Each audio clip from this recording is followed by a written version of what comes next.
If you think you better than battle.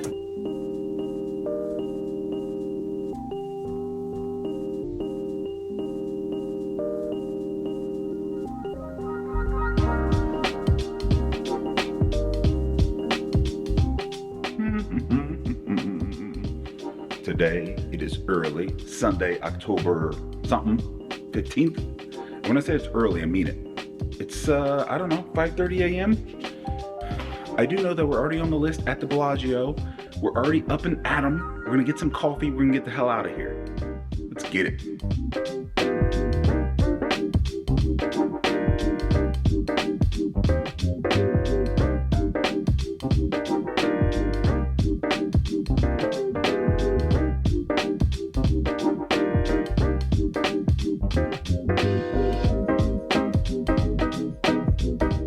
Let's hope I even remember the damn hand rankings this early. This is early.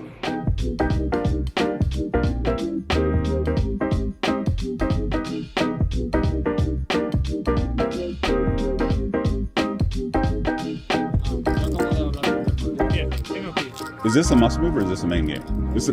They're good. All right.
So, early morning, and we find ourselves in a 5-10 no limit game at the fabulous Bellagio. Honestly, things this morning were off to a great start. No big hands or anything, but just winning a ton of small pots. My stack was creeping in the right direction. Until this next hand. In fact, it's definitely the worst hand played of this entire vlog. Let's get to it. The under the gun player limps for 10. An older man, I'm guessing mid-70s, and not unusual for him to do this at all. Holding pocket queens, we're not going to let this slide. I raise to $40. And only he calls. 9 of spades, deuce of clubs, 8 of clubs. He checks and I continue for $60. He calls and then checks dark. My first mistake is on the turn deuce of diamonds. Action is on me now because he dark checked and I bet $60, which is way too small on this paired board. He now check raises me to $210, which I'm not gonna lie, kind of shocked me. I think he's too tight to still have a deuce in his hand, and I would have caught a check raise on the flop had he flopped a set because he would have been scared of all the draws on that board. So what does he have? I call the $210. When the river 5 of clubs appears, he leads out for $400. $400. That's a big bet from him. I convince myself that he has jacks or he's flopped 2 pair and doesn't realize that's no good or something strange. Had I thought this through for even a second, I would have realized that he has 0 bluffs in this line. None. I end up calling, and he promptly shows me ace-6 of clubs for a rivered flush. Less than an orbit later, from the cutoff, we look down at 2 black kings. Halt! I typically discourse about thy monarchs, do I not? This hand isn't that complicated or long, so I'll just go ahead and do this one. Verily, such a sight appears most unjust. I shall bring this matter forthwith to the Vloggers Union for their just deliberation. You do you. Good luck with that, sire. Anyway, from the cutoff, we make it $30 and get a call from the big blind. He insta-checks on the Queen Jack Jack two-hearted board, and I fire a $20 continuation bet, and that ends this matter. I told you it was a short one. That, my lord, is not the crux of thine matter. Sure. Women like deeper voices, so you must have a lot of women. Oh, I have all of them. All of them. Yeah. Yeah. All of them. Yeah, that's why they're. Yeah, he only left me a few. Yeah. 6 foot, 7 foot, 8 foot bunch.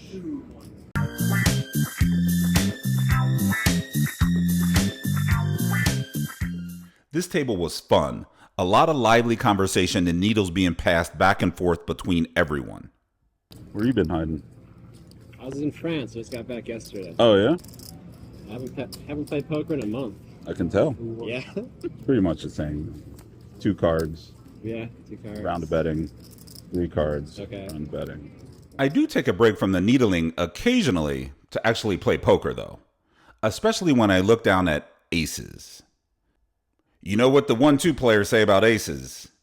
You either win a small pot or you lose a big one. Let's try to prove them wrong.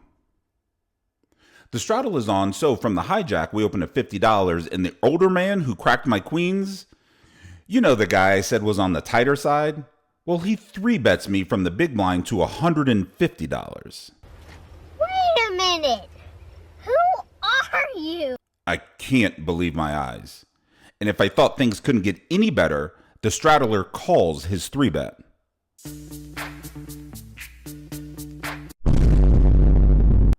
What in the world is going on here?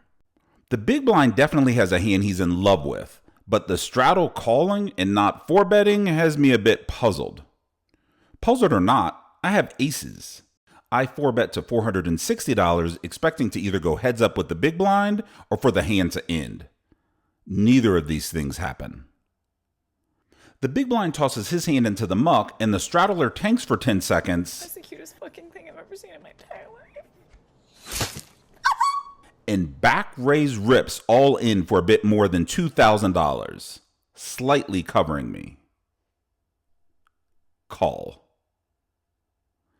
The board runs out 6 of diamonds, 5 of diamonds, jack of clubs, deuce of spades, jack of spades, which should be pretty clean for my aces. Then again, I'm not sure what the 3-bet call and back raise rip could be. He turns over ace king suited at the same time I'm revealing my aces for the full double up.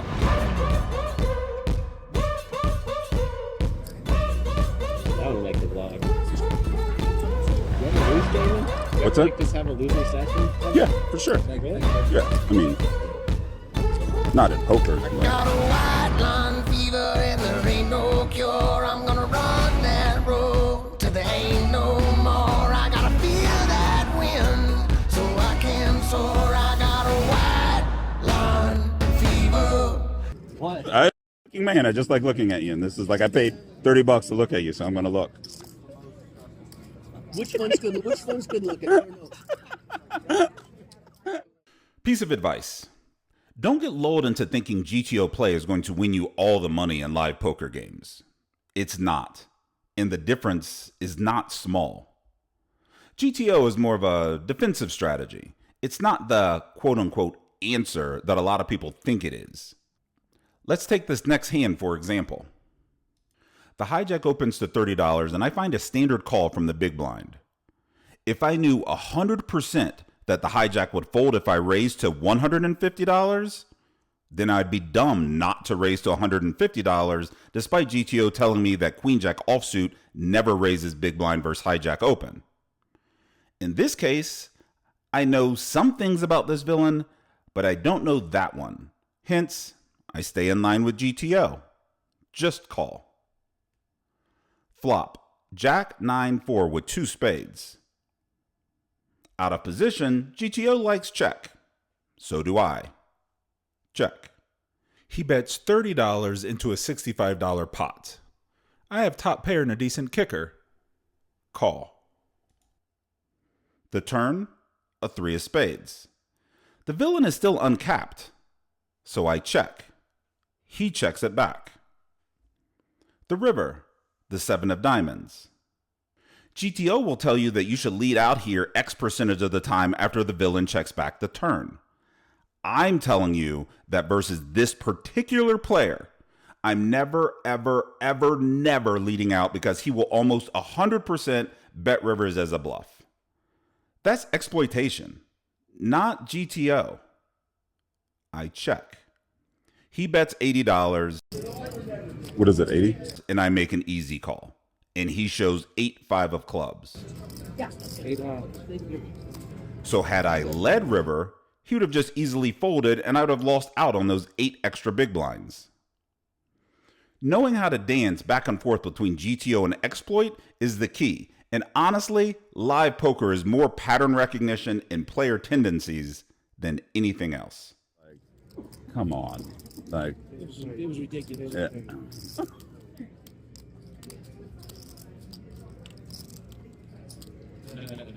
Table 36-2. What is that? What? The winner. What did I win? The door. Bellagio visor. Yay! Oh, polo over visor. You can wear your visor at the encore. Yeah, I'm sure that'll go over well. How did my name was? I guess it was just some random thing. Yeah. I guess it was just some like random thing. Goes through all the players. See. Is it just for today, or can I win all the visors? Sometimes in poker, you do the right thing, and then I have to sit back and enjoy the pain of watching your right move become a very profitable missed opportunity. Here, with the straddle on, the button opens to $50, and we find a pretty easy fold from the small blind with pocket threes. The straddler comes along, and those two, sans me, continue in this hand. Right in the damn window. Immediately. No waiting. I see it. The 3 of clubs. Followed quickly by the jack and 10 of the same suit. I'm actually praying that one of these two has flopped a flush, and then I won't feel so badly about folding bottom set. The straddler checks, and the button continues for $30 and gets called. And then they head to the turn. It's the 3 of diamonds. Are you kidding me? You have to be kidding me. The straddler checks again and finds a quick fold after the button fires $130 at him. I suck at poker. Can you win more than once? Would you get a second polo or a visor? Oh, you got to get the visor. I got to have the outfit. I'm going for the whole, like Helmuth as he has his Arya outfit. Yeah. Like Bellagio orange outfit that I'm going to just wear everywhere. Like anytime you see me, it's just going to be like, oh, there he is. In this session, when it came to defending either of my blinds to what I perceived as steal attempts, I was ruthless. It wasn't happening. The button or small blind opened, I'd 3-bet. Time and time again. We fight. Get gone!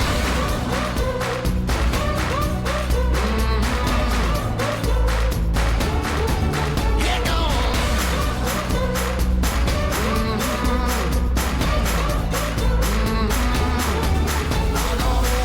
Lung fever of 100 and more. I'll be gone in the morning. That's for sure. You can. So this session was going great. But don't let the footage fool you. It wasn't like I was winning every single hand I entered. There were plenty of missed flops or hands that just didn't connect in any way, shape, or form with anything that I was just forced to find folds. Freedom anymore. I got a white lung fever. Get gone!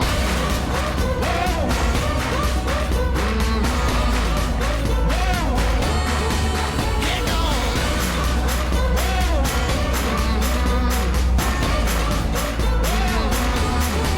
Find me away. When I'm somewhere too long where you know I can't stay, find me a way today. Where I'll be tomorrow where you know I can't stay. Get gone!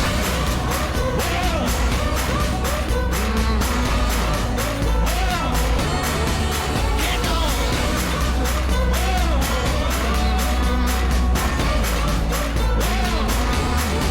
Get gone!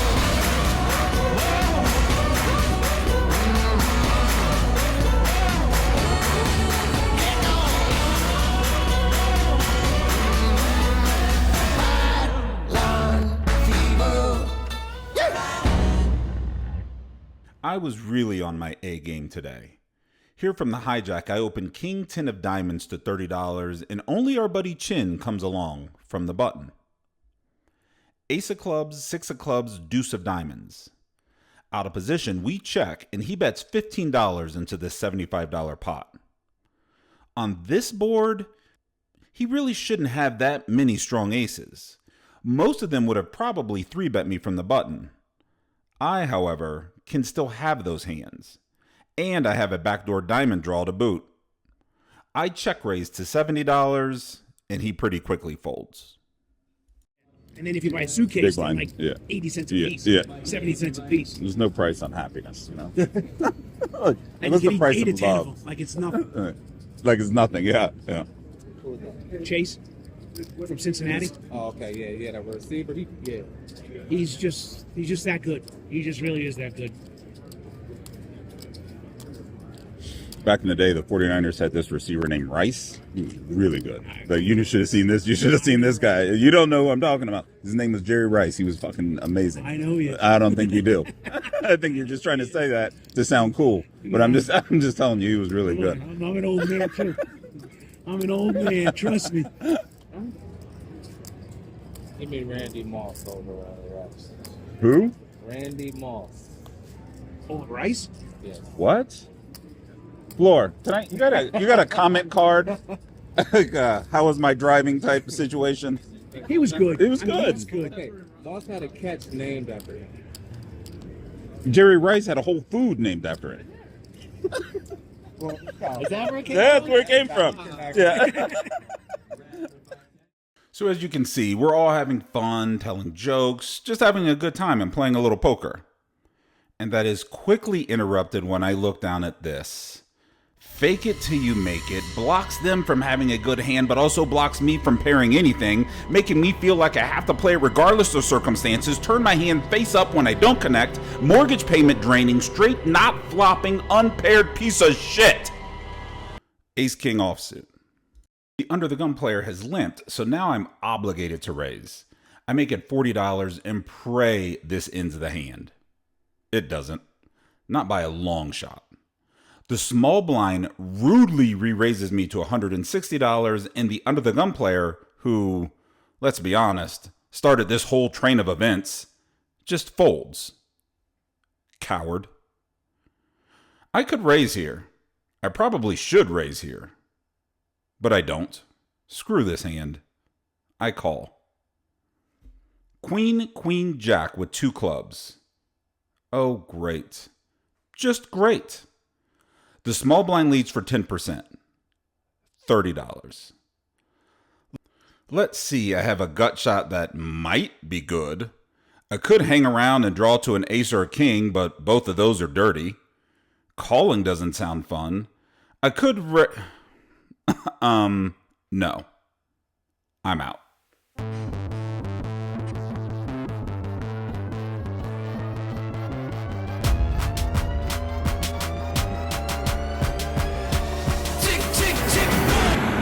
It's quite weird, since it's only about 10:30 in the morning, and it is legitimately mid-session update time, but I guess that's what happens when you get here at 6.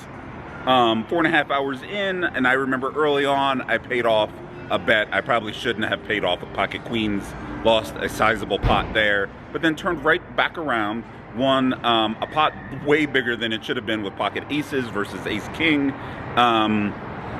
And then it went ho-hum for a while, one here, one there. My friend Christian Soto joined the table a couple seats to my left. And I got creative with the bluff on ace 6 deuce with 1 diamond, holding king 10 of diamonds. Other than that, made a fold with ace king offsuit. And I'm starving. That's what's up. I'm starving. I've been thinking about White Castles for 2 weeks. I think I might head down there. So this mid-session update might be quite extended, because I think White Castles might be beckoning me. But White Castles or not, we'll probably give this game another 3, maybe 4 hours. Get out of here. I got a lot of editing to do today. So Probably get out of here a little bit on the early side, get some editing done. And then who knows? If I get it done quick, maybe I'll come back and play a night session. Probably not, but maybe. Because I might have to go get some of the castles.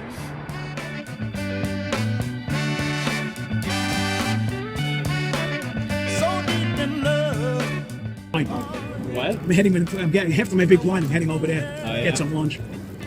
You think you'll still have chips when you get to your big one? I don't think so. In this whole wide world. Oh, it's wonderful. You're fancy, dude. Like, we go on vacation, we go to like Henderson.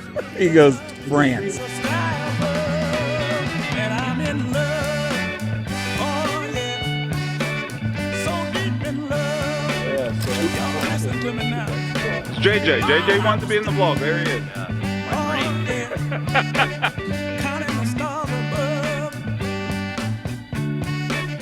But I'll change my mind. It is not always that mine recordings strike true. On the first attempt, a miss may ensue. Twice, nay, thrice, I must lay voice upon mine art, to capture the essence, in truth, to impart. You look ridiculous.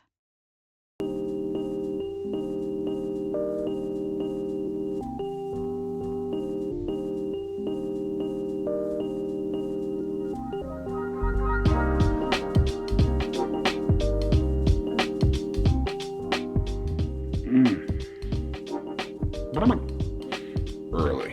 Today's early. I'm the big winner, you know? Oh. I don't know. I just win everything. Yeah, a YouTube title. Yeah, I'm the big winner. Sweepstakes winner. Yeah, I'm the big winner. That'll be the thumbnail. Beat out the whole room. Yeah. Now, if they had the In-N-Out burgers and like the five guys fries, oh, they'd be the nuts. We are coming back from the mid-session updates. 2022.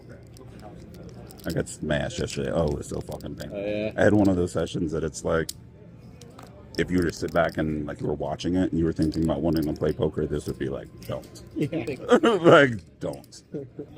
Like, I mean, I was like flopping set after set after set and losing after losing. Like, it was like one of those, just like, Jesus Christ. Just a dead man walking.